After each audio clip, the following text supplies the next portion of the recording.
Wait, you have a TV? No. I just like to read the TV guide. Read the TV guide. You don't need a TV. Television addict! Television addict! Television addict!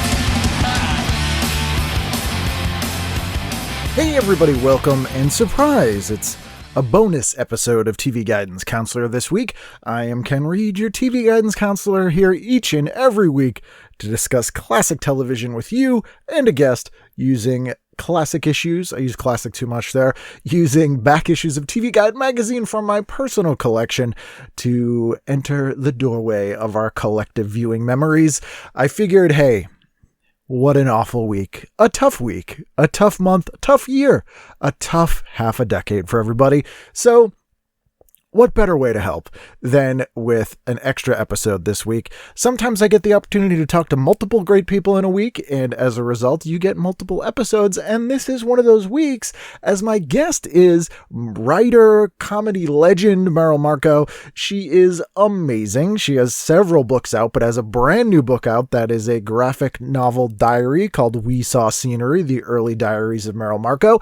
It is perfect for this show, as we discuss here, and she is somebody I've wanted to talk to for a long time. Just hadn't been able to make our schedules line up, but hey, it's quarantine. We have some time. So we were able to do it.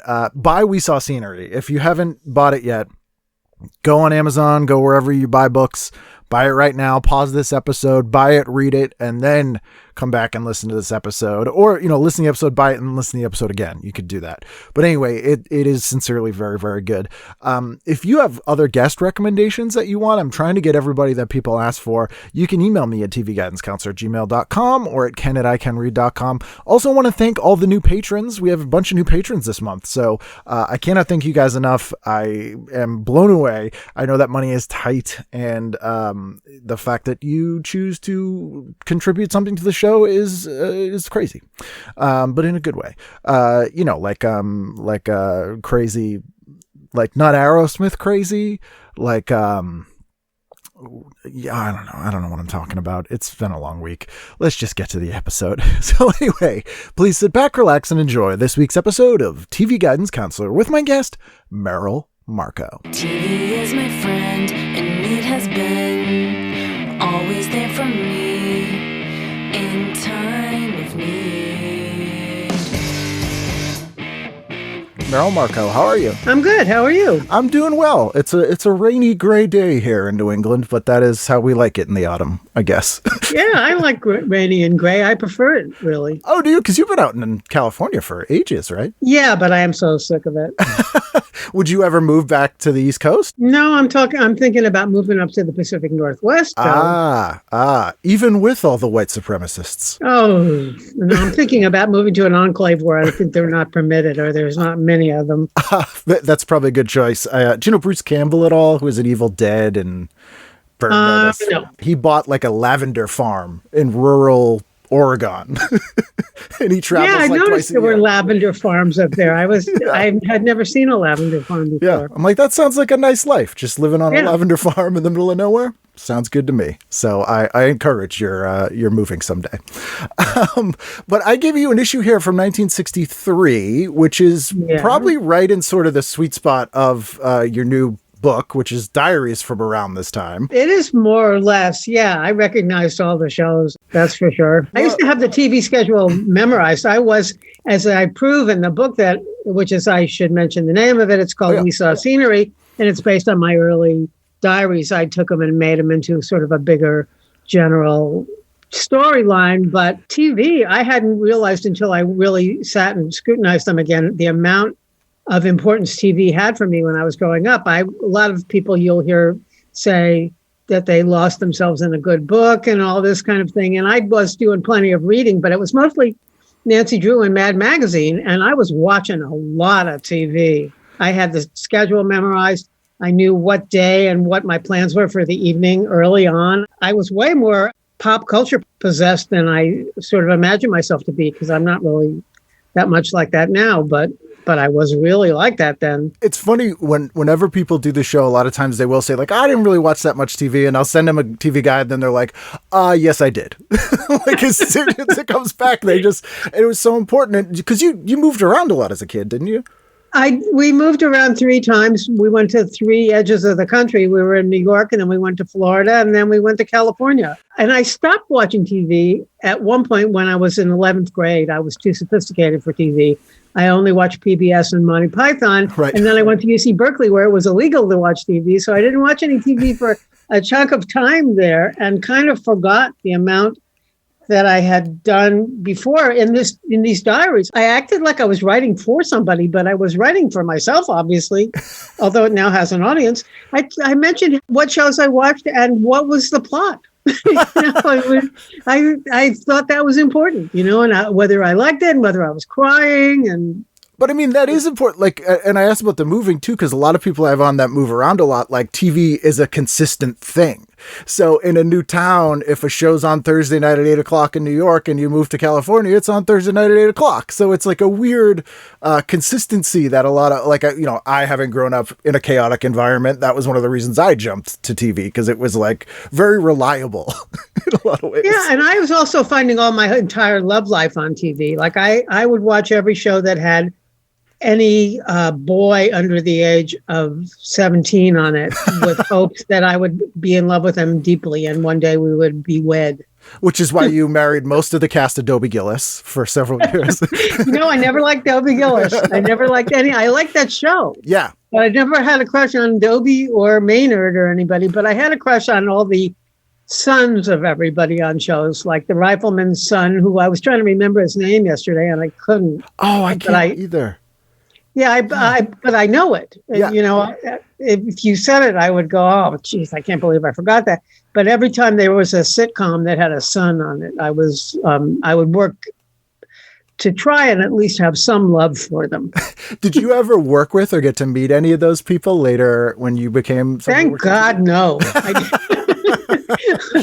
Geez, I can't think of anybody who must be more poorly balanced as a human than somebody who was a child star. Oh, although I do have one friend who was a child star. Harry Shearer is my friend. And he was on the Jack Benny show a couple of times. And I think he said he was in a movie with Abbott and Costello. And he had a very young childhood acting career for a while. And he's one of the more amazing people I know. So I guess it's not fair to judge everyone, but I think he left it after he was about 7 or 8. Yeah, he seems like he lived a life in between going back to it, which seems to be key, like having some sort of normalcy. But that's an interesting point because one of the things about this era of TV is you had this sort of crossroads where you were seeing a lot of people who were new to television, but you were seeing a lot of people who were like vaudeville comics and people who were famous in the 30s on TV in the 60s. Right. Well, that's what I was thinking. A lot of people want to talk to me about the Letterman show, and the thing that defined the Letterman show in a lot of ways that doesn't occur to people who didn't give it as much thought as I did is we were right on the cusp in between vaudeville and modern television. We were right there at the same edge as Saturday Night Live, where that was a demarcation that was really clear to me when I saw Saturday Night Live. I went, at last somebody's making TV for me. Right. Before that, it was all those variety shows that were from a whole other kind of philosophy, where there was a staff singer who would sing the hits of the day. It wouldn't be the person who wrote the song or who recorded the song, just some Julius LaRosa guy who would just sing, the hits of Cardi B or whatever. I'd watch that now. Yeah, no, I would definitely watch that now. Maybe they can bring that back. I think we got $1 million pitch right here. All right. You were on the Mary Tyler Moore, that variety show that she did. That was on the wrong side of that demarcation, but it had the staff that was on the right side of it. So we were all like, really? Yeah. That's what they're doing? Because that was such a weird animal. It was probably It should have been on the other side because Patrick and Tarsus, who were the producers, were just hipsters. Yeah. I mean, they were really... They had done the Newhart show that involved psychotherapy, which was one of my favorite shows. So I thought, okay, well, they they aren't going to go for old style variety, and they really did. But in concept, so I think that show only lasted about 6 or 7 episodes, something like that. It was a terrible bomb, and it was on right after 60 Minutes, which was considered the television sweet spot for network television at that moment, that you couldn't fail if you came on after 60 Minutes. And Mary Tyler Moore was considered the big female star of the moment. So it was impossible to imagine it wasn't going to succeed, but it was such a misbegotten show. I wonder if it was because when I describe that show to people, it's basically Larry Sanders, but about a variety show. Because like the first half of the show. No, then you saw the latter part of it. Because what happened was there were 3 of them or 4 of them that I worked on that that were just a straight variety show. Oh. They had Mary come out and do a monologue, and then she would do a song and a dance someplace in the middle, kind of more like the old Jackie Gleason show with a chorus of male dancers and stuff. And then there would be sketches, and the sketches were just on the wrong side of contemporary. You know, I remember one time when we first had a rehearsal for that show, I went to a writer's meeting, and I was brand new for writing for anything. And so one of the producers said, do any of you have any notes on the first script? And I thought that meant, do any of you have any notes on the first script? I have some ideas. Yeah, I didn't know that meant you were supposed to go, oh, no, it's great. Oh, no notes. So I said, well, yeah, I think that this guy, and then he didn't speak to me for like 4 weeks after that. Oh, God. So it was really formed and not open to being readjusted. And it got canceled, which was really shocking because it was Mary and she didn't take it well. She had just been on the biggest hit so they ended, and then they restarted in the hiatus and were bringing back people and trying to reconceive it. And they were calling it a sitvar, which is the first and only time I've heard anybody combine those things. It was just a variety show, and then it was a sitvar. And that was basically the Larry Sanders Show. On the other hand, so was the Jack Benny Show. True. The Larry Sanders Show. Yeah. Or even Gracie Allen and George Burns was kind of. Well, they were surrealism. They were just breaking the fourth wall and brilliant surrealism. Yes, not just breaking the fourth wall, but for me, my favorite thing as growing up that made me as a person was watching George talk to Gracie and then go upstairs to the studio, turn on his TV to see what she was saying behind his back. Yeah. I thought that was the most brilliant meta insanity. And I didn't know the word meta then, of course, but I mean, my God, how great of a piece of surrealism is that he could turn on TV and see the show so he could see what was going. He knows he's in a show, which is amazing. He knows he's in a show. She doesn't know she's in a show. Yeah, which is that, you're of that sort of first generation of people, I think, that made TV, that grew up watching TV. And that's what it was. That and Saturday Night Live, we were the group, and we were already jaded and had a lot of feelings about what TV shouldn't be anymore in terms of just corny. Yeah. Which was, and the corniness was really based on old vaudeville concepts. Could do that sort of surreal self-referential stuff, even though it was actually happening since the beginning of television, like with Ernie Kovacs and for George Burns. But it had that sort of, we grew up with this and we know how these things work, so now we can mess with it. Yeah, and you just didn't want all that kind of glomming praise that was happening in the vaudeville mutation of it, where people were just couldn't stop saying how much they enjoyed each other, and how brilliant they all were, and how it was just kind of disgusting. Yeah. But, the Stephen Edie's of the world, where it's kind of there were a lot of Stephen Edie's, and just like, it's great. And it's funny that you mentioned Mad Magazine as well, because I always mention that on the show, that there was so much I learned from Mad Magazine, aside from just the comedy pieces, but everything, pop culture that I would never have been exposed to. And we could reread them. For shows you couldn't rewatch, you could rewatch it by reading the Mad Magazine parody. And the parodies were only kind of modestly funny a lot of the time, but just the fact that they were writing them about everything gave you equipment for, well, here's what you do. Right. You can take a thing and you can change the letter of the first word and then change the second noun, and then you have a parody. Right. Even though it's pretty much exactly the show. Like, we could pitch this parody as an episode and it'd be fine. So I don't know if did you go through the guide and kind of go night by night, or did you just make I did. Notes? I went through the guide and went night by night. I would like to mention right at the very beginning that I was taken by the Pall Mall ad of It had two slogans I liked: "So good to your taste." Yes. I'm just thinking, what does that mean exactly? So good to your taste? I mean, I know it sounds positive.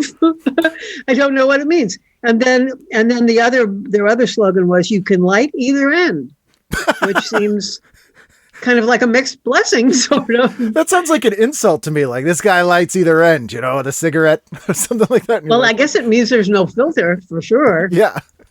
It's extra cancerous, so you can have choices.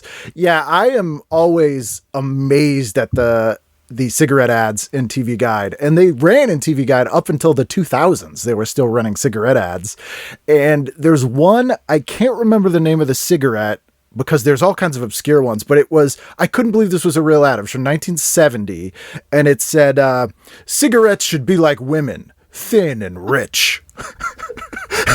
Like, yeah, they really should. Instead, women were trying to be more like cigarettes. They got it backwards. They could light either end. It was... Well, another thing that I found really, really interesting is the week that I was looking at, Kennedy, John F. Kennedy was the president, and he took a trip to Europe, and it was on television every night. Yeah. They were covering it every night. Can you imagine how much Trump would love that? Oh, he would. They would just cover any trip he took every night. at his own property. It's just like a live. Yeah. And just all of it, just glamorize it. And I was thinking I probably wouldn't have or didn't watch any of that. And I don't know if I would now. I'd probably watch it a little bit now if I were watching this week. It seems so boring. Like there's a little, on page A6 there's a little like itinerary of the whole week and where he's going. And I'm just looking at it like. Well, there's some Berlin Wall stuff, which would be a little interesting to watch now. Is that the Ich bin ein Berliner speech? Did he do it that week? Geez, I don't know. I don't have the speeches memorized, but I think. Yeah. I was looking at this thing in two lights. I was thinking what I would have watched then and what I would watch now. And now I probably, for the sake of history, would take a look at his speeches. I'm sure I didn't watch them then. Yeah, that's like kid poison. The news and president stuff as a kid, that's like being punished. Poison. And then there was also some topic there under a Q&A. It was labeled semantics, and it said, when is a television show a movie, and vice versa? So it was the dawn of television movies. Yes. They hadn't been them, and they were feeling the need to differentiate them. This is television and this is a movie. Yeah. And I love that, just as sort of a pop culture nerd and like a cultural studies nerd, seeing how that war of escalation between TV and movies happened, where it was like movies were the thing. And then TV came out in the 50s. So now movies were in 3D and widescreen because you can't do that on TV. And now TV goes, oh, well, we'll do movies too. And then it keeps just building and building. And it's still going on now. And the same is true for movie stars deciding if they could do TV and vice versa. There became a big moment at some point in the culture, and I think it was in the 90s maybe or 80s, where movie stars didn't used to deign to do TV. And then they realized TV was a much more stable way to earn a living if they were aging out of their movie stardom. So. Yeah, it would be on the way up or the way down. You would do TV, basically, was kind of how it worked. Yeah, I don't think it makes a damn bit of difference anymore. I'm not sure about that, though. I think you're still a little more effete if you're in movies. I'm not sure about that. Yeah, I mean, I think that people's watching habits are so different now, too. And I feel like movies are different now. Like, movies are almost exclusively like roller coaster ride experiences instead of like a story sometimes. So that we're getting that on TV, it's a weird time.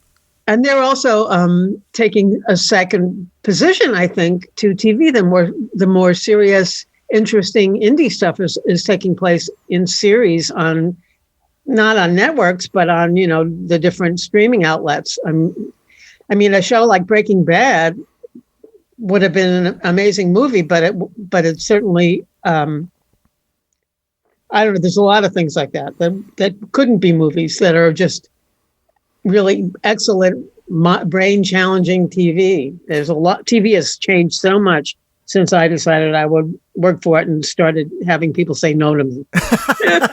You get full credit then. But I think part of it is, and as someone who tells stories, I imagine that you were frustrated previously because for one of the things about TV as a storyteller that we've sort of overcome as a hurdle is it's hard to tell a compelling story when you don't know when you're allowed to end it.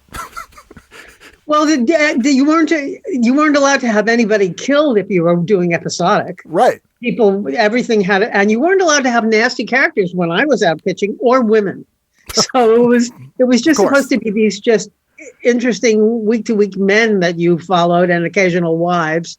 And but I remember pitching something and they just said the guy was too unlikable. And I remember pitching something and they just said, we already have a woman in this lineup this year, and we're not doing any more female driven shows. They made things impossible. So I don't mind seeing the networks fold, I gotta say. No, I agree too. They did it to themselves, and they had it too good for too long, in my view. One last thing, it was election 64 in this TV guide, and I noticed there were a lot of people discussing and having complaints about equal time, and I was wondering, where did equal time go? I believe, and I might be incorrect, but I believe in the Telecommunications Act of 1996, which is maybe the third worst thing Bill Clinton did. They removed the equal time doctrine, as well as where they allowed people to own as many stations as they wanted. And you didn't have to have indie stations in cities. It also gave away the HD band of broadcast to the networks for free. Wow. Which John McCain was the only person who had a problem with it. And he made a speech where he basically said, if you gave $10 billion worth of government land away to private businesses, you'd be fired. And that's what we're doing with this, but it's just digital. And everyone was like, all right, old man. And I'm like, he was right. He was completely right. Jeez, that's crazy. Because I was thinking when I was reading this stuff, I used to hear the phrase, the fairness doctrine. And I haven't heard that in a long time. Yep. It is out the window. Gave it away. I got rid of it. Yeah. And also, if you notice, not to get super political, but Fox News started 97, the year after that Telecommunications Act was passed. Wow. And so you could do that partisan stuff because now you don't have to have the fairness doctrine. You just do whatever you want. And yeah, look where it got us. Yeah. Let's go through what you Saturday, did. June 22nd was my initial day, and it's 63 is my issue. Yep. So it's Saturday, June 22nd, 1963.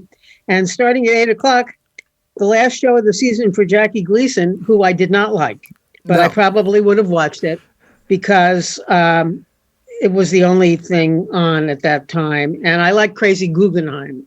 What's Crazy Guggenheim? You don't know who Crazy Guggenheim is? Okay, write it down. You're going to have to go. You're a nerd. You got to go find. Crazy Guggenheim was this guy, Frankie Fontaine. And Jackie Gleason had an ongoing character where he played a bartender. Yes. And Crazy Guggenheim was a guy who came into the bar. And everybody in my grade school did an impression of Crazy Guggenheim. It was like a drunk and somebody with also maybe a disability. Okay. I think it was supposed to be just dead drunk, though, is what it was supposed to be. And he would do this drunken, weird thing that every grade school kid knew how to do. And then at the end, he would sing opera. Oh, he would sing it so it was a little bit like, do you remember when Gomer Pyle used to go on things and then sing? And they're like, I can't believe he sounds like that. Yeah. Yeah, it was a disconnect kind of thing. Like, well, why are you? In fact, Gomer Pyle was kind of Crazy Guggenheim. He did that weird face and that weird voice.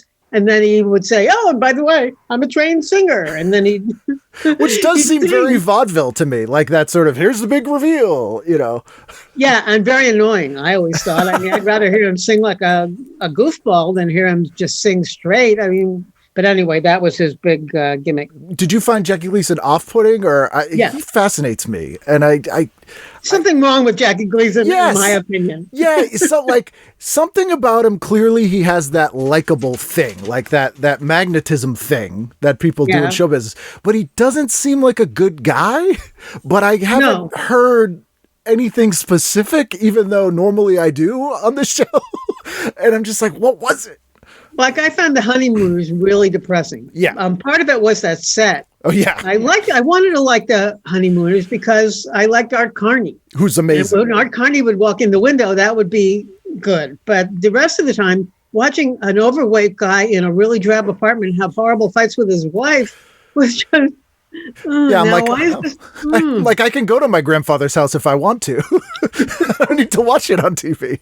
Yeah, that whole thing. Jackie Gleason was on this. I have a list in my mind of a number of famous, beloved comedians that I just never found funny and don't know why they were even supposed to be funny.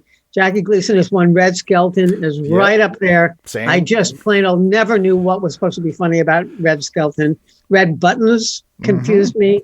A lot of those comedians on the Ed Sullivan Show confused me. I understood that they were telling jokes, but I didn't find them even remotely funny. Usually the Jackies in their suits. Yeah. I could hear they're getting laughs and stuff. Yeah, it was almost like people just were used to the the rhythm more than the content. They're like, and now's when we laugh, because it was like a very like and Milton Berle, who I don't get it. No, I never got it either. I could see that he was dancing and running around in a wig and everything, and so that's supposed to be funny. That isn't funny enough for me. No, and also not a good guy. Have heard a lot of bad stories about Milton Berle. Yes, I have too, actually. Yeah. So you're watching that, even though you don't. That's Jackie Gleason, and he had this thing, the June Taylor dancers on, who were always the thing about TV. You obviously have analyzed it as much as I have, but the thing about TV is that a big group of dancers or a circus troupe become diminished on TV. They're really far better live, where you're amazed at the spectacle. When you see them on TV, they're all this big, and it's a big thing is small and a small thing is big on TV. A guy shedding a tear in a big close-up is a way bigger moment than 30 dancers dancing in a circle. And it's weird that they didn't seem to figure that out, because they were still doing that on those 70s variety shows. It was like, it's not that impressive, guys. They didn't figure that out for a while, that it was a different form of filmmaking. Yeah, absolutely. So at 8:30, we've got Joey Bishop, who I also hated, but I probably would have watched because Joe Besser was on, and I liked Joe Besser. And Henry Gibson's on this episode as well, which I didn't know he would be in, like sketch television. He's playing like as a poet or something in this episode. He must have been really young. Yeah, because this is 63. Yeah, I don't think I've seen him in anything before that. No. And Joey Bishop, the whole Rat Pack thing is just like absolute kryptonite to me. I'm just like, well, I don't like this. Yeah, I didn't really get that. I always hate, you're not supposed to say this, but I never liked Frank Sinatra. Me either. Or any of those Rat Packians, actually. I wanted to like them because I could see my parents liked them, but I couldn't find a way into Sammy Davis or any of them. I knew there was a cachet there, but it wasn't for me. Yeah, it really turned me off of things like the Friars Club or like any of those things. Yeah, I never wanted any part of that stuff. I was like, I shouldn't be here. If they see me, they're going to kick me out. They know I'm not supposed to be here. I don't want to be here. That's how I always felt. And I actually wasn't allowed to be there because women, be any part of any of that stuff. But I noticed that Joey Bishop, which I might have turned on, was on at the same time as the Defenders and Hootenanny. And I kind of like the Defenders. Hootenanny was a real mixed bag. It was sometimes if they had anybody good on, did they even have guest singers, or was it all just the staff of Hootenanny singing? They would have guest singers sometimes on Hootenanny. I'm looking at this episode here. There would usually be like a guest host, and so they would do their own songs with like the Hootenanny players sometimes. Yeah, so that's no good. No wonder I wasn't. There was another one that came on at the same time that was better, and I can't remember the name of it. Hullabaloo? Yes, Hullabaloo had actual, I think, rock stars on. Yeah, because this one I'm looking at, and there's a group or a duo called Bud and Travis, and they're playing La Bamba. And I'm like, I don't want to see Bud and Travis do La Bamba. No, so that's why I didn't. I kind of had Hootenanny mixed up with Hullabaloo, so I wouldn't have watched Hootenanny. At 9, I probably would have turned on because there wasn't any other thing on. I might have watched White Witch Doctor with Robert Mitchum. I think I would watch it now. Yeah, I've never heard of that, and I'm a huge Robert Mitchum fan, and that sounds amazing. And this is a search for gold in the Congo. So that's got to be full of faux pas. Yes. I mean, the title alone. But I did watch some Have Gun Will Travel in my youth, and that was another one of those shows that mystified me kind of. The hero, Richard Boone, had like old acne scars, and he was a paid assassin of some sort. Yeah. I don't think you could get that show made now. I mean, was a weird show. I mean, Westerns in general, which were the predominant genre in the 50s and 60s, are totally dead. Even something like Deadwood is an anomaly. Like the fact that was, a hit, but it was the predominant genre. And I never really liked Westerns, and I've looked at this a lot about why. And my theory is that the things we got with Westerns in the 50s and 60s stuck around, but they just moved to different genres. So like Star Trek's a Western, Route 66 is a Western. The Incredible Hulk is a Western. It was the same format, but they were like, oh, we don't have to worry about renting a ranch. Cool. Well, I like two things about Westerns. I like the ones that had a cute cowboy on them. So for a while, I liked Rawhide because it had a young Clint Eastwood on him, and he was a looker in his youth. And then there was something called Sugarfoot that I liked because it was a young, cute guy. I was very boy crazy, and I was completely going on whether there was cute casting. And you know what I think about to this very day is I liked when they would eat beans in a tin and you'd hear their forks. Oh, yeah. That made beans look really attractive to me. Beans have never been that good for me since, and I've tried to eat them in a tin and get a hit off the scraping of the fork, but no. I think you need the fire. You need to go out around a fire pit. Yeah, get the beans. They always made beans look so good.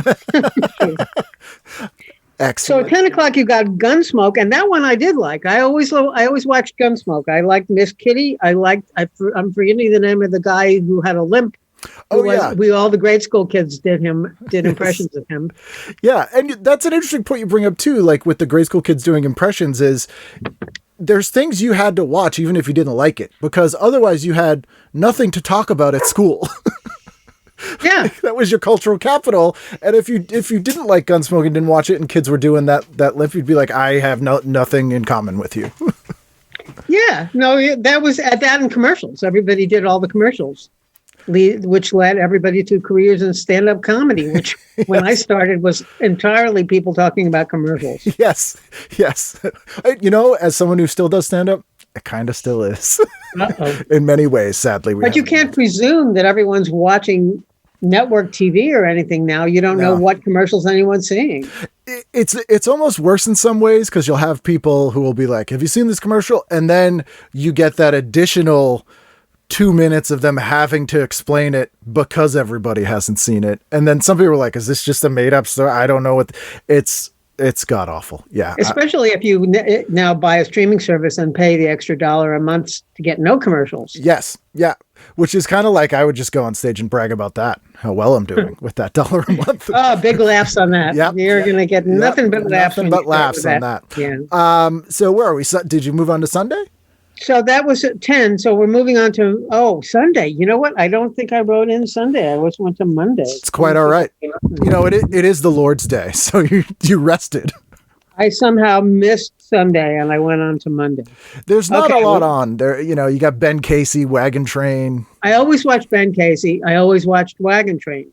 So I would have watched those two. I liked Wagon Train and I don't know why. I think I like Ward Bond.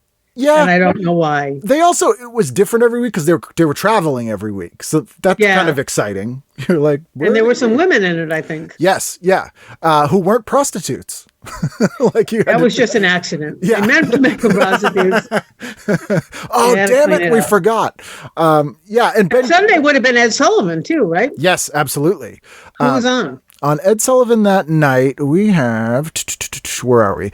Ed Sullivan. Oh, this is interesting. This is the 15th anniversary episode of Ed Sullivan, which means I would have probably watched that. He's been running since 1948, if my math is correct. And so this has sort of highlights from each year. The highlights from 1963 is Gigolo Mouse, Richard Rodgers tribute in Carnegie Hall, brief comedy and circus takes. They show Elvis, obviously. This is pre-Beatles, I think.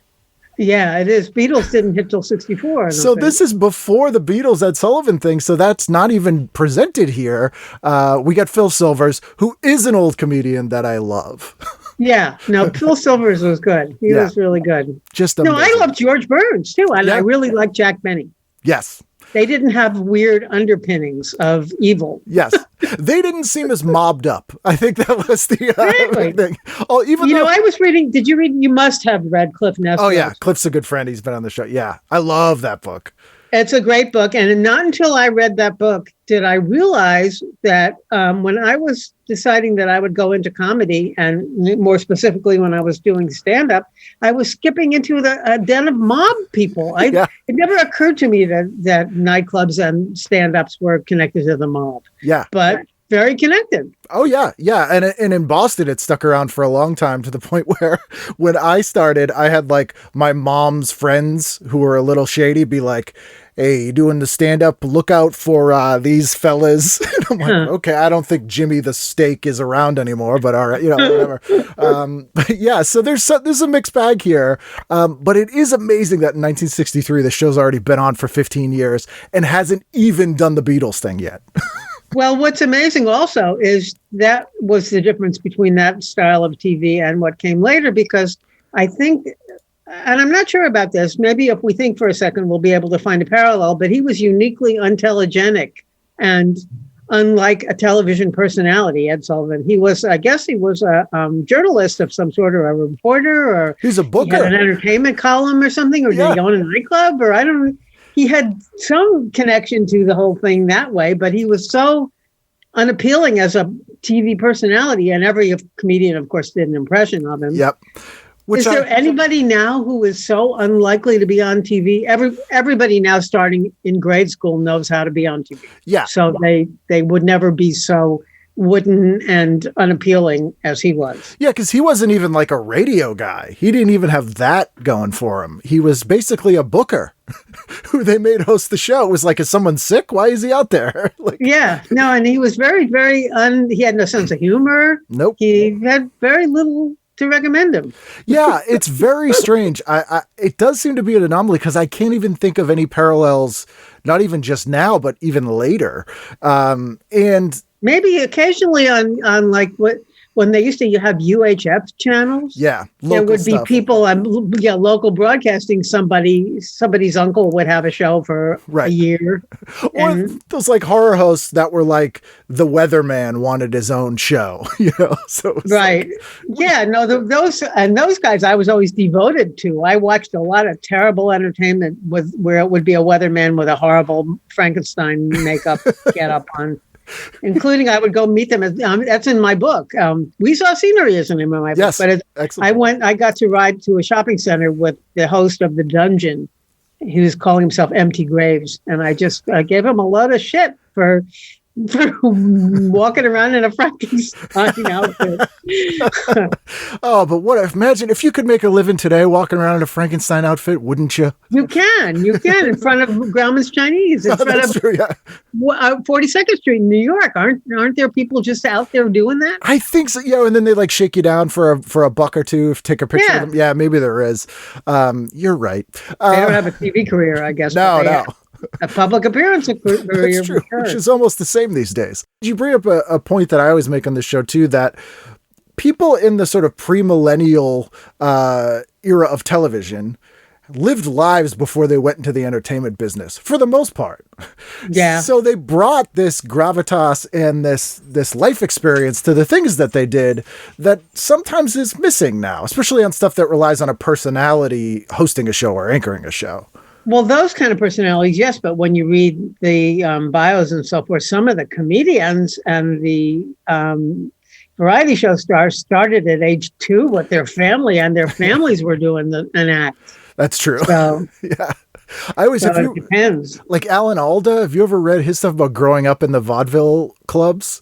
No. His dad was a vaudeville, like baggy pants comedian and burlesque clubs. So I had no idea. He basically was raised by strippers, which is so weird. Well, I'm thinking in my mind, and I think I read it in Kliph's book, but maybe you will be able to fill it in. Some comedian, I'm not sure if it was Buster Keaton. Somebody had their family had an act, and they were throwing him around. Do you remember that story? Yes. They would take him and throw him like a bowling ball, pretty much, when he was 3-4 years old. Yeah, I do recall that. Why not? He doesn't. Yeah, why not? Mind. Right. He likes it. Jeez. Yeah. Well, I've talked to Keith Coogan before, who's Jackie Coogan's grandson. Oh my goodness. And Keith's an actor who was in a lot of stuff in the 80s, but hearing about the real life stuff that happened to him as a kid, even just the business stuff and how screwed over he got, but then how it literally changed the laws is fascinating. Right. Like they literally had to make laws so that you wouldn't screw over your own kids. It's like, okay. Yeah, and I'm sure there's plenty of screwing over going on anyway. Yeah. I mean, but now you get your own show. If you're screwing over your kid, you get a show and it's a reality show and they watch you screw over your kid. Right. Like, she's so good at it. The other thing on Sunday that I don't know if you saw because you missed it, but Car 54 is on, which is I always watch that. One of my all-time favorite sitcoms. Just amazing. Yeah. So good. And that was by Nat Heineken, who did the Phil Silvers show as well. And The Love God. And it's so modern and the sort of building misunderstandings are just perfect. Like and the two of them were just perfect. Do you know the guy who played Tootie, what was his name? Oh yeah, Joe E. Ross. Right, Joey Ross. I'm getting him mixed up with in Phil Silvers. I read something recently about the Bilko show, and the guy who played what was the heavy guy? Doberman was a just some kind of guy standing around on the set that they stuck in the show. Yeah. I briefly had him confused with Joey Ross. Joey Ross was really good. But it was the same kind of thing where Nat Heineken and Phil Silvers were obsessed with these sort of, they called them mushmouth comics who would do these. Yeah. And they were like, these guys aren't funny. Their acts are terrible, but we can make them funny. And that's what he did with Joey Ross. And Joey Ross got a really big head during Car 54 and was like, I'm the star of this show. And they actually wrote an episode completely shitting on him, and he had no idea, where he goes on a talk show becoming a stand-up. Wow. And he's like, it's the way I tell them. They're not good otherwise. And it's not at all. And it's like, this whole episode's about you having a big head on the show and you have no idea. Wow, that's amazing. It's pretty great. Yeah, we used to all do an impression of him too. It was ooh, ooh, ooh, ooh. Ooh. Yeah. And Fred Gwynn's just so likable. Well, he's just very good. He's just solid.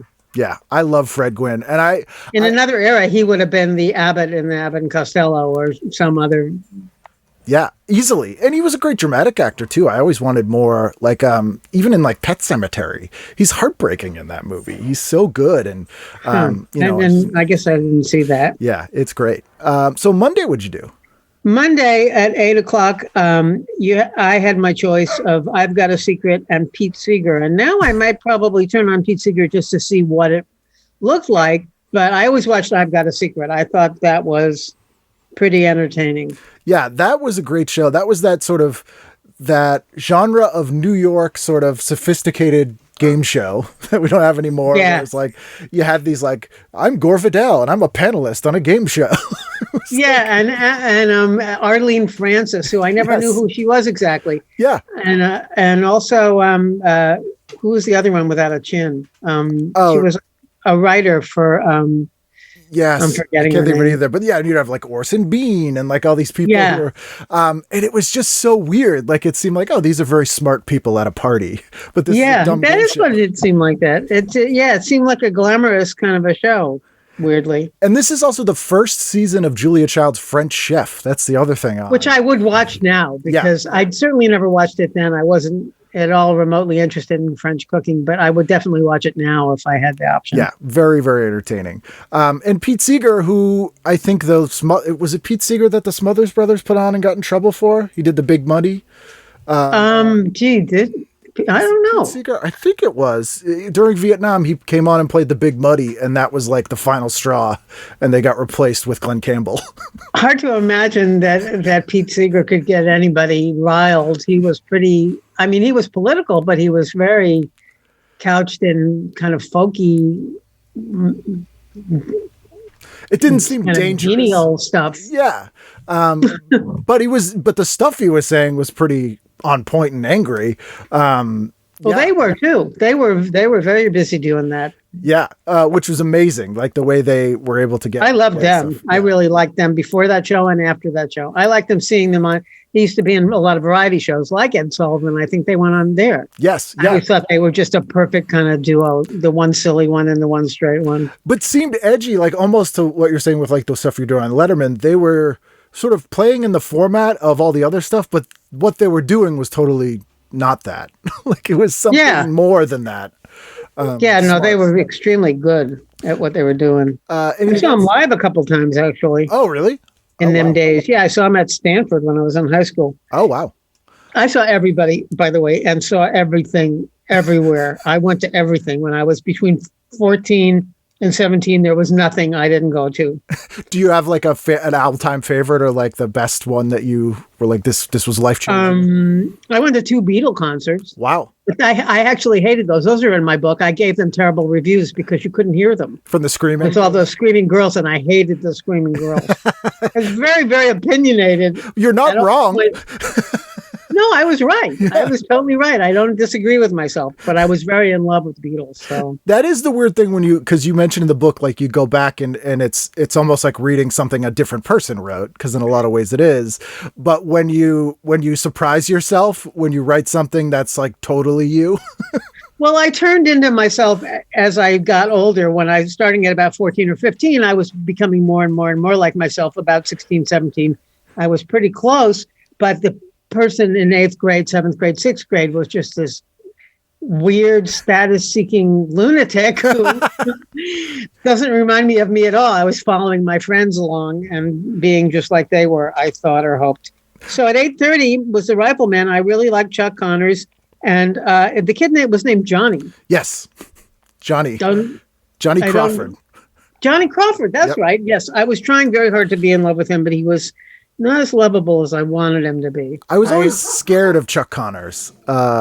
He was... When I was really little, like when I was... that show must have been on a long time, because I remember being 5 or 6 and playing in a wood pile and having a rifle. Somebody gave me a rifle, and I was not a real rifle. And I liked the way that you took it, and you took that bottom part and you clocked it. Oh yeah, like he does in the beginning. Yeah. Yeah. It was so much bigger than just a stupid revolver, and it had so much more authority. I would carry it around with me and like cock it. Yeah. Which is again, like that's the only representation of stuff you had. Like it was like, yeah, that seems cool. Yeah, exactly.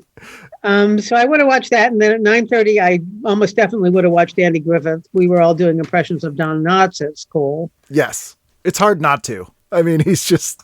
Yeah, no, he was pretty perfect. And that's a show that I feel like holds up. I don't know if you've rewatched it.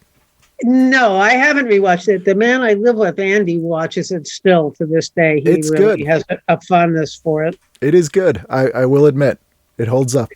And then at 10 o'clock, you had your choice of Ben Casey. You said it was on Sunday. Yes, it was on both nights for some reason.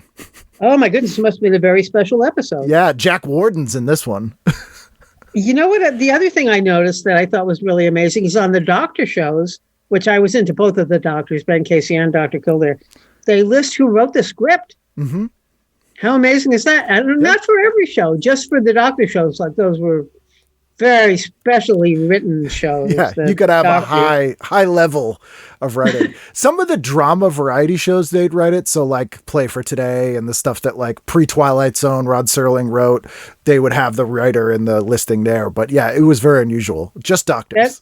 That is amazing, really. And just from being a TV writer, you don't see a lot of glamorizing of the TV writer. Nope. And then, but at 10, actually, I probably, if it were me now, I would have watched Perspectives, The Negro and the American Promise, because it had not just Martin Luther King on it, but James Baldwin. So those would have been interesting. That would be interesting to revisit and see where they were with all that right then. Have you seen the James Baldwin documentary from last year? No, but every time I see a clip of him, he's so much more brilliant than I remembered him. He's amazing. And a lot of clips from this specific episode, from that Perspectives episode, are in that movie. So that's where they're from. Yeah. I thought they were maybe the Jack Parr show or something. Some of them are. There's some color ones and some black and white ones. Like they have a few different ones, but a good amount of them are from this episode, and they're great. Tuesday. So Tuesday, I wrote here Bad Night. It wasn't Good Night for TV. 7:30 is not prime time, but I probably would have turned on East of Eden now because it would have been more interesting. At 8:30, you have a choice of The Art of Korea, China, Japan, India, which was still better than Red Skelton. Yeah, and probably funnier. Yeah, but I probably would have watched Hawaiian Eye, maybe. I didn't really like any of those shows that much. And Lloyd Bridges had his own drama, which I didn't know. Which one was that? It's so the Lloyd Bridges Show drama, and this episode's called The Scapegoat. So it was literally called The Lloyd Bridges Show, and it's a drama. Yeah, I don't think I ever watched that, but I did occasionally try to watch The Untouchables, and I don't remember anything particularly endearing about it, so I can't. I noticed it's about a vicious extortion ring, and that might have attracted me. Yeah, The Untouchables was fun because it was Robert Stack as Elliot Ness, and it took place in the 40s. So it was kind of like, an unusual period piece in 1963 that wasn't a Western. But I don't think I liked period pieces at that time. I was wanting to see modern stuff. I mean, we were already drowning in old references everywhere.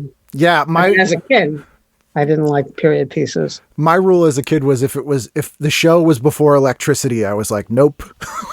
Yeah, and then because I was a girl, I didn't like war movies. So if I saw it was taking place in a war, I would just go no. Yeah, I didn't either. I was like, I get this is bad. Why am I don't need to watch this. So on Wednesday, there's nothing at 8. At 8:30, I would have watched Dobie Gillis. Yes. It was about a talking Myna Bird who helps them on a test. And Mel Blanc did the voice of the Myna Bird. And I'm just thinking, what happened to Myna Birds? Weren't they crows? Yeah. What's a Myna Bird? Yeah. I haven't heard of a Myna Bird since then. And I do wildlife rescue, and I've never run into a Myna Bird. I'm wondering. Is it a raven? They talk, though, which I don't think ravens talk. Well, yeah, you can teach. I think you can teach. Can you? But I have never heard anybody mention the phrase Myna Bird. No, I haven't either. And it was a plot device in like 28 sitcoms too, Myna Birds. Yeah. I think it was like he gave away these crooks, or like it was in everything. So I don't know if it was just like a weird fad. Maybe it was a colloquial name for a different I'm going to have to look it up. Yeah. If I remember after we're finished and we've moved on. And I love Mel Blanc whenever he pops up in non-Looney Tunes stuff is always fun. And I liked him best on the Jack Benny Show when he would actually have a face. And you would see him doing stuff. He was cool. And then at 9 o'clock, I probably would have watched the Beverly Hillbillies. Although now I think I would be interested in seeing this biography of Amelia Earhart. But on the Beverly Hillbillies, I noticed that the plot was Mr. Drysdale's wife is a hypochondriac. Yes. And I'm pretty sure that's where I learned the word hypochondriac. I never would have known that word before that. It was like I learned a bunch of stuff from TV at that point in my youth. Like I learned what opera was from Bugs Bunny. Yeah. And also The Rites of Spring by Stravinsky, I learned from Bugs Bunny. I never heard either of those things before. Same with Dick Van Dyke at 10. I definitely would have watched that. But the plot was, and this got to be Carl Reiner, Rob's neighbor thinks Rob's sneezing attacks are repressed hostility against Laura. Yeah. That's very sophisticated. That really is. Yeah. I would have for sure learned about repressed hostility from that show. Wednesday night is the night you learn all about adult afflictions. Yeah, adult neurotic afflictions, hypochondria and repressed hostility. This was a very heavy 1-2 punch for neurotics that night. Oh yeah, and that Beverly Hillbillies, to put an extra spin on it, they think instead of hypochondriac, they think he means she's an alcoholic. Oh yeah, that's right. Yeah, it's easy to get those things confused. Yeah. Yeah, alcoholic used to be more humorous than it is now. Yeah, absolutely. A punchline kind of almost. Yeah. I mean, we had how many things were like a hobo or like a rummy, or like to Eddie Griffith, like Otis. That was the quintessential sort of drunk character. And it was, Right. Well, the thing I was telling you before about Frankie Fontaine, Crazy Guggenheim, the town drunk coming into the bar. I mean, clearly that would have been a completely dysfunctional alcoholic. Oh yeah.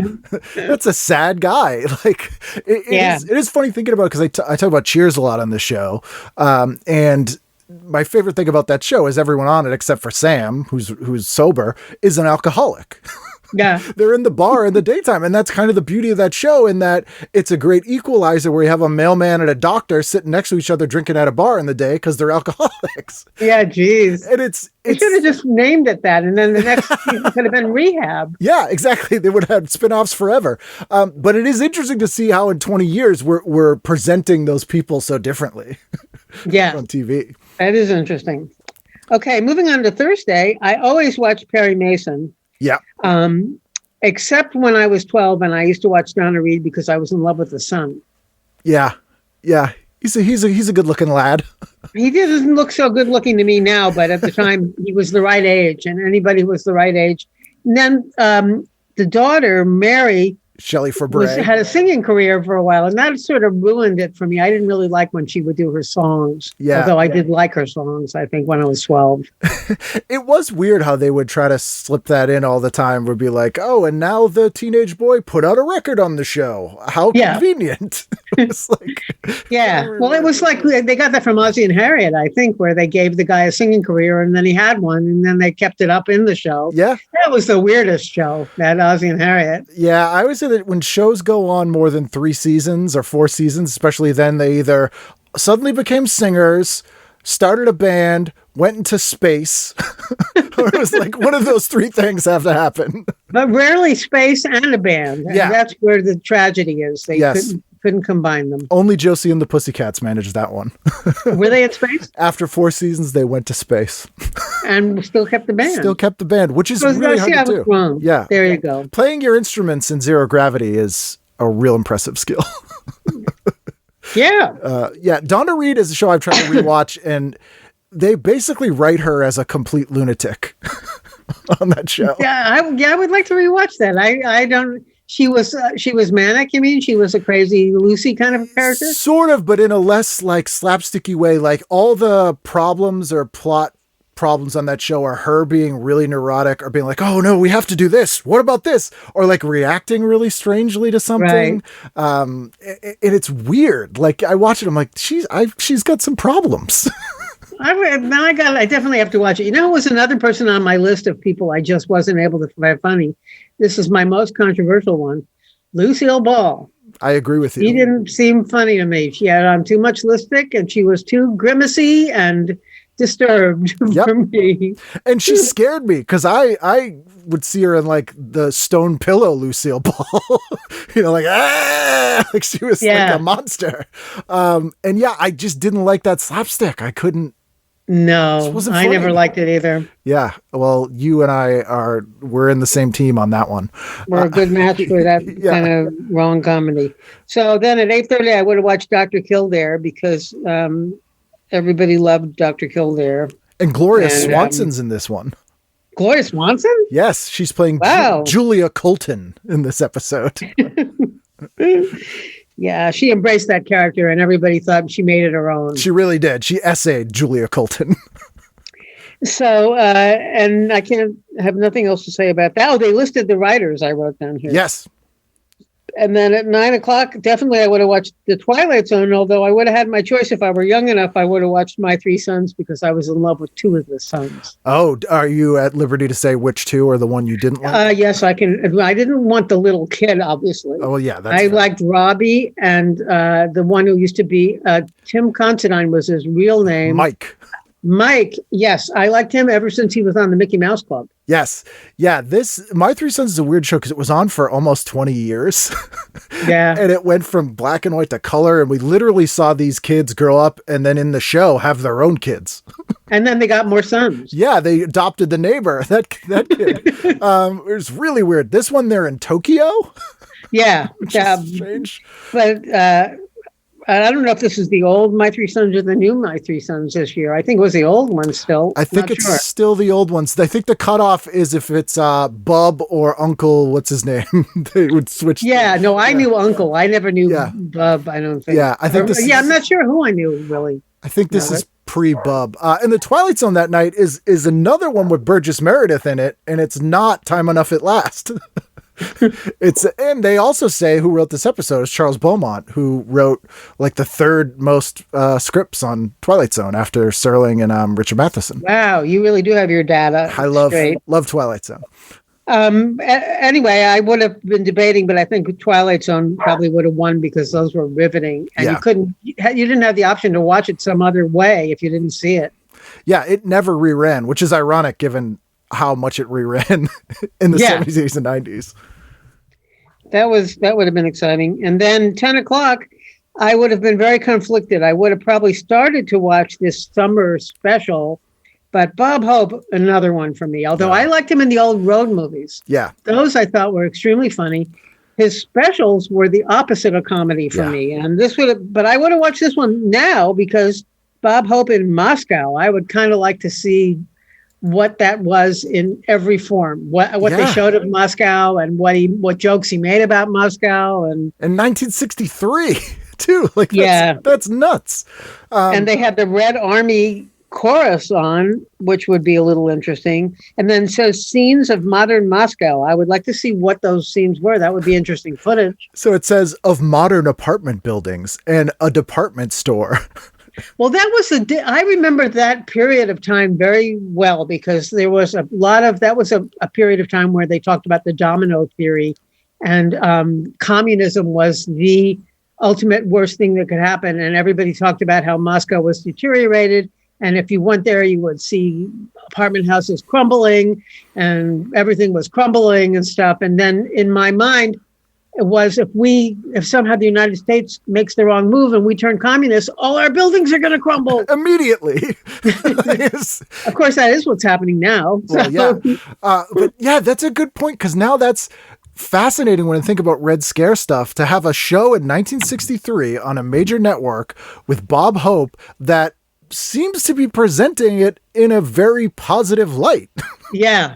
I wonder who was getting paid what at that point. Very weird.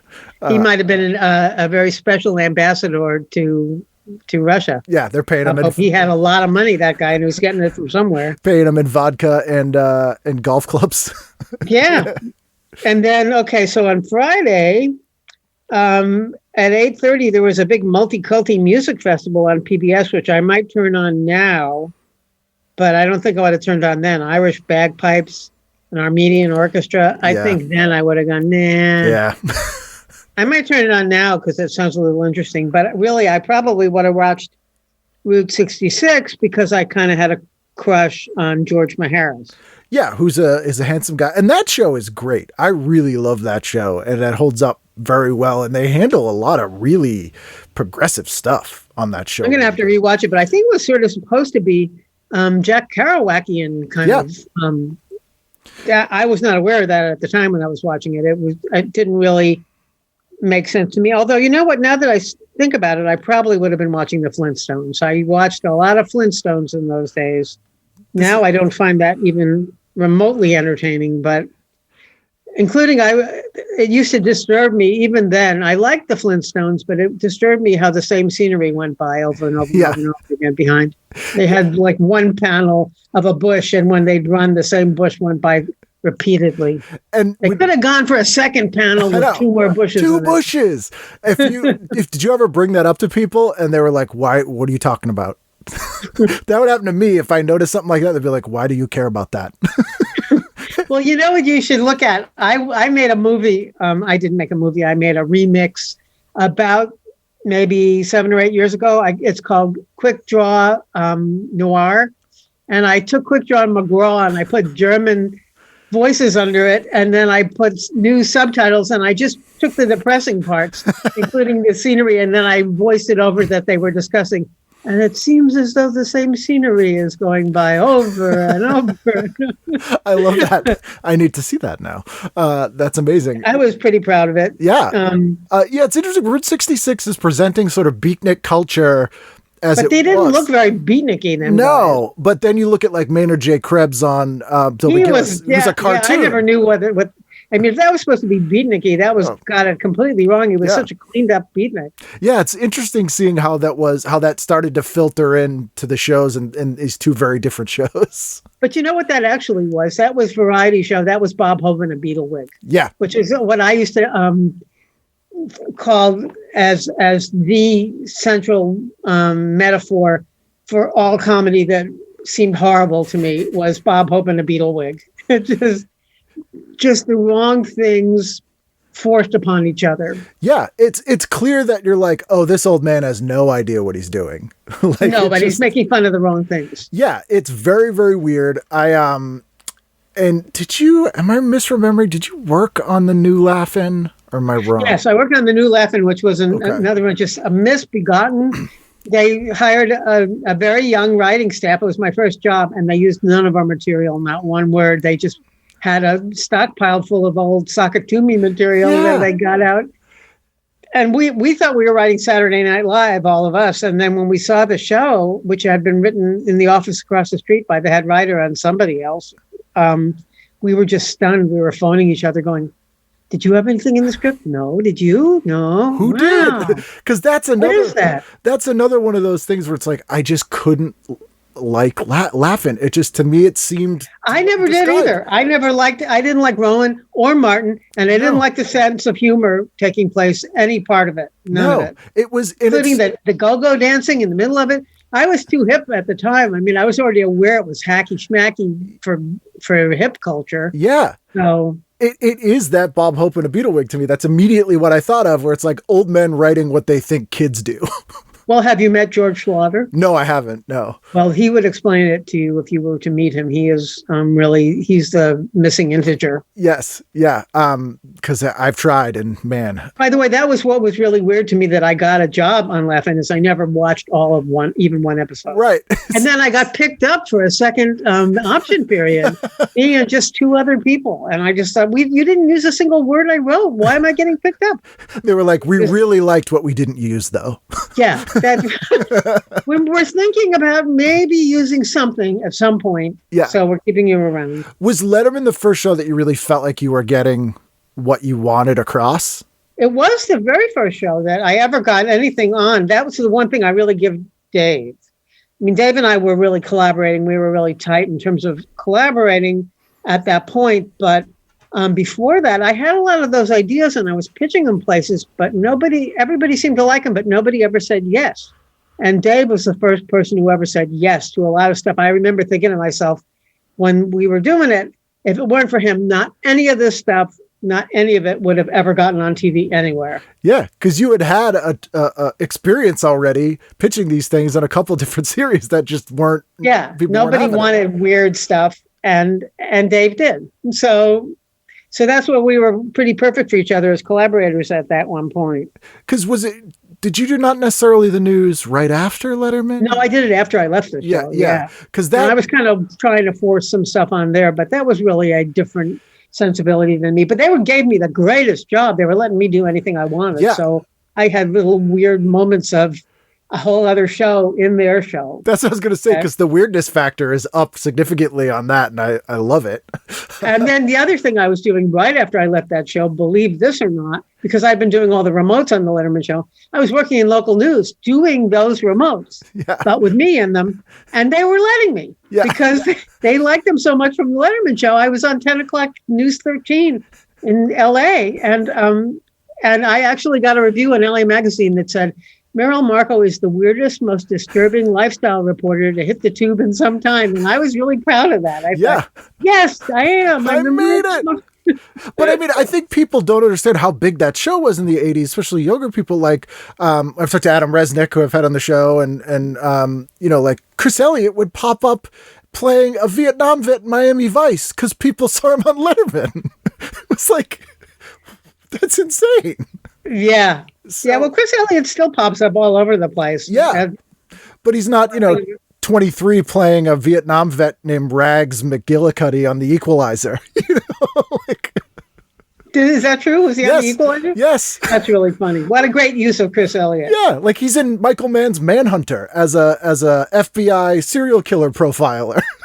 Well, it's funny. That's what if you aren't giving him his due as a completely funny, weird purveyor of his own comedy, he's a serial killer, apparently. Yes, he's cast as a killer. Yeah, in 1985. So it doesn't surprise me that local news was like, we got to get something great from the Letterman show on, and I've a bunch of and then take all the comedy away from it and make him a killer. Yes, we don't understand what people like about this, but we want to use it. Yeah, it's great. Anyway, at 8:30, I do have to mention that the weirdest show that maybe has ever been on TV. And I'm sure that nobody younger than me knows what it was. But have you ever seen Sing Along with Mitch? I have not, but I've only ever heard you owe it to yourself. I know. Really owe it to yourself to watch Sing Along with Mitch. It is the weirdest. It looks like a parody. Yeah. It's like an Ed Sullivan kind of a character, only he has a goatee. He's a stiff and he doesn't move, and he's a band leader, I guess, and he had really very specified ritualistic movements that had to do with swinging his arms tightly by his side, by his abdomens.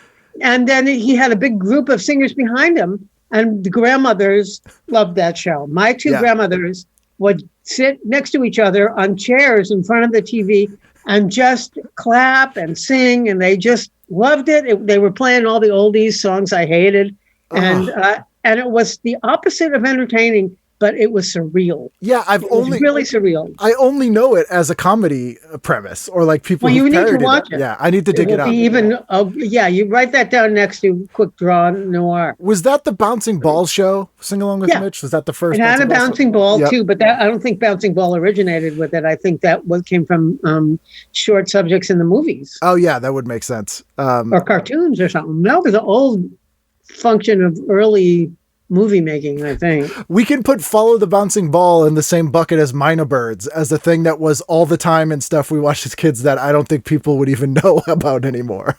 No, I guess the deal was they were having big sing-alongs and they could keep people in time. Together. Yeah. What else could it possibly have been? Must have been coming from Vaudeville or... It had to be, I imagine. Maybe they didn't have movies in Vaudeville, did they? They probably had a child who was an actual bouncing ball that they just threw along a thing. They would just throw him down. Throw him on the thing, 9 o'clock is Alfred Hitchcock Presents, which I watched a lot of.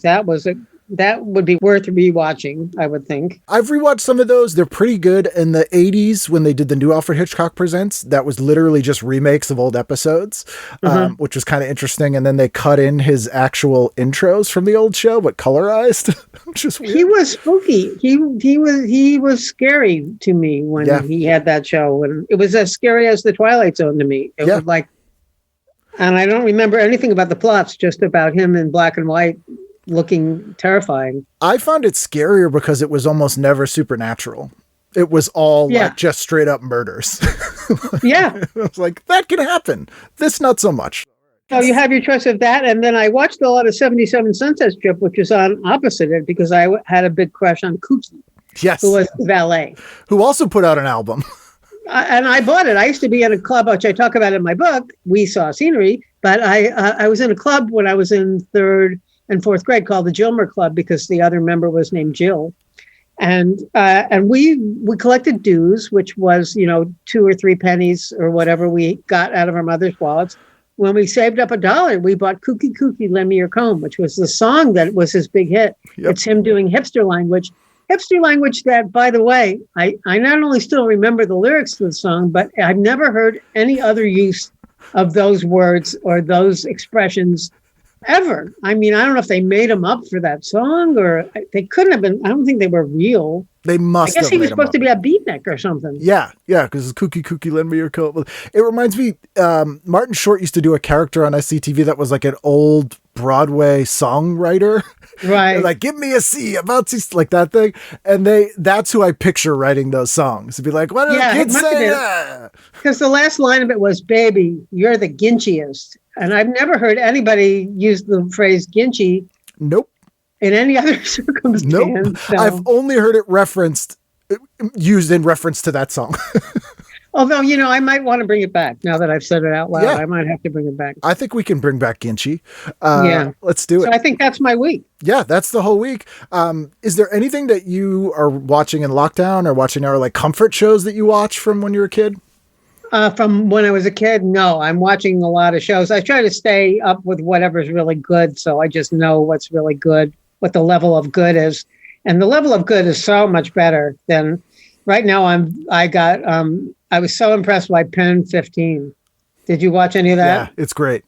It's unbelievable. It's a magic trick.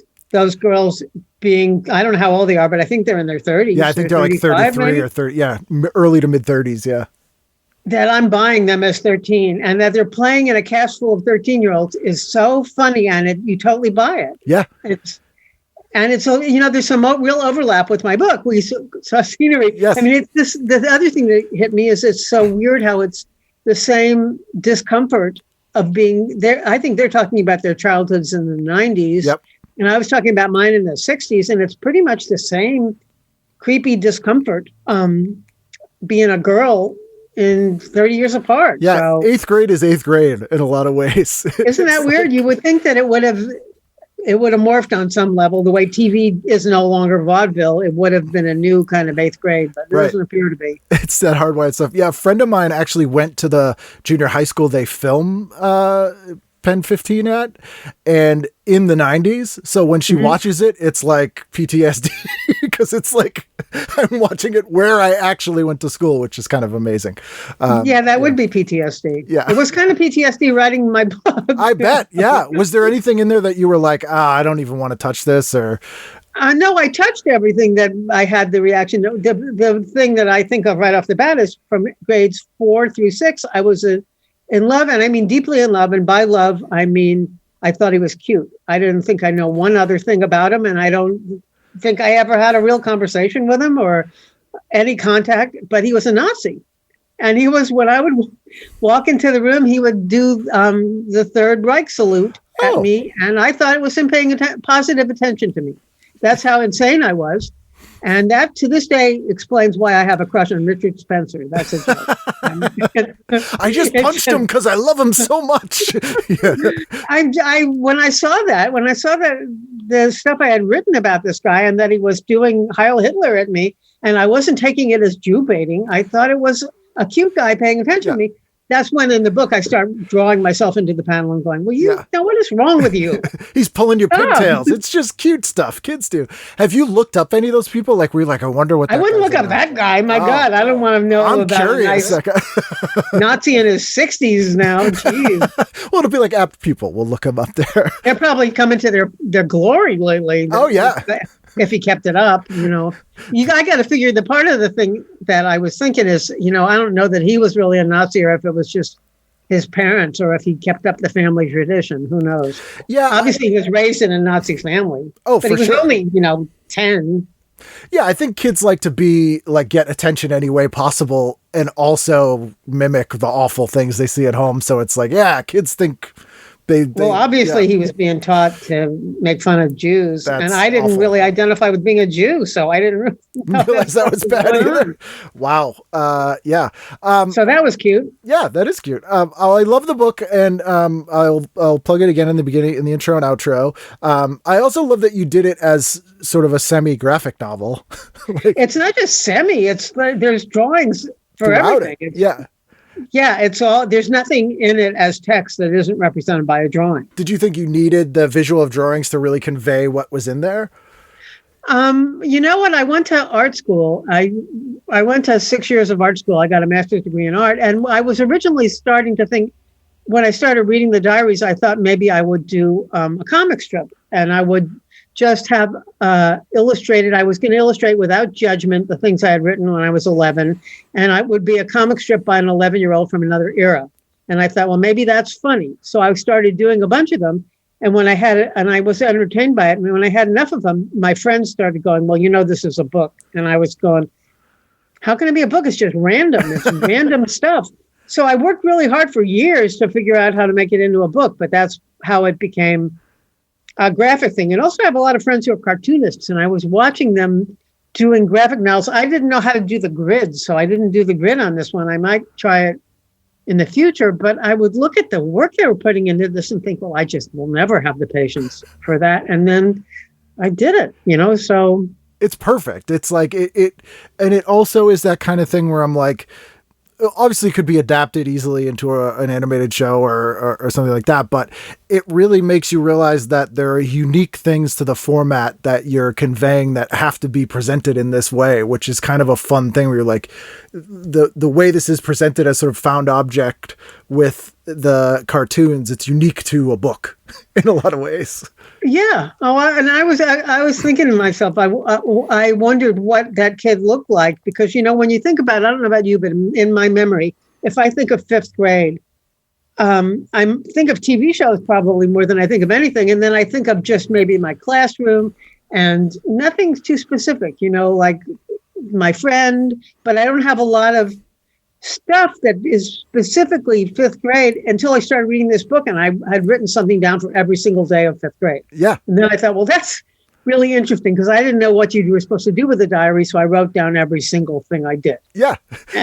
And then there it was. And I went, well, there it is. There's fifth grade. It's right there. I mean, that's how I use TV guides in a lot of ways. Like before I started doing the show, people would ask why I had them. And the joke I would make is for alibis. But because I'd be like, where was I on the night of June 5th at 8 p.m.? But in a lot of ways, it's kind of true because when I go through and I realize I'm like, not only do I remember this episode, I remember specifically watching it that night. And it's a weird thing. Then I start to remember like where I was and kind of, but it takes something tactile like a diary or like a. Well, you should probably write a book. I would love to write a book. I've tried a few times. I've started. Well, that doesn't mean that you can't go back to it and figure it out. I mean, it took me years to figure out how to do this book. It was not apparent to begin with. It just clicked at one point for you? No, I just kept forging ahead, and then I sold it. Yeah. And then I really had to make it into a book. And I didn't want it to just be masturbatory and here's another thing I did. You know what else I did? And then I did this. And then I wanted it to be more universal than that. So I worked for a long time to figure out how to craft a story on top of it. Because when you're looking at your own life, you don't really see a story unless you are, a person who lives a life of adventure and you really do know what your story is. Right. If you're just a suburban kid growing up, what I now see is that I was inexorably headed for television. Right. I didn't really realize that because I had that period of time where I became an intellectual when I left home and I wouldn't watch any TV. I turned my back thoroughly on TV, and now I see the amount that TV had formed me. And it's not a surprise that I wound up writing for TV. I loved it, even though I had turned my back on that briefly. Yeah, I always find that no matter how we try to fight it, a lot of times we end up solidifying our likes and the things we're into at 12 years old. We jump back there even if we try not to, and it's pretty fantastic. Well, I got all the smart ass stuff going by 12, so. Well, you were ahead of everyone else. Well, thank you so much for doing this. I've wanted to talk to you for a long time, and it's been great to chat. It was fun. It's a very fun premise for a podcast.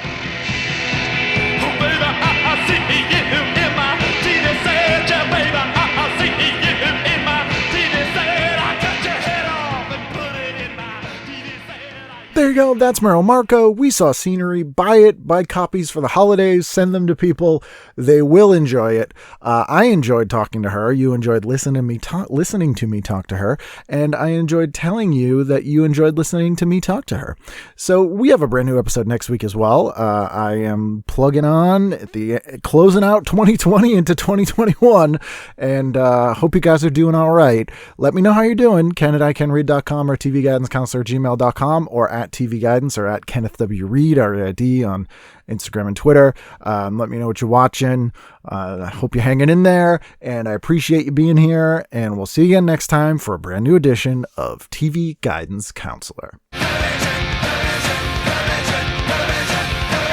You can light either end, which seems kind of like a mixed blessings.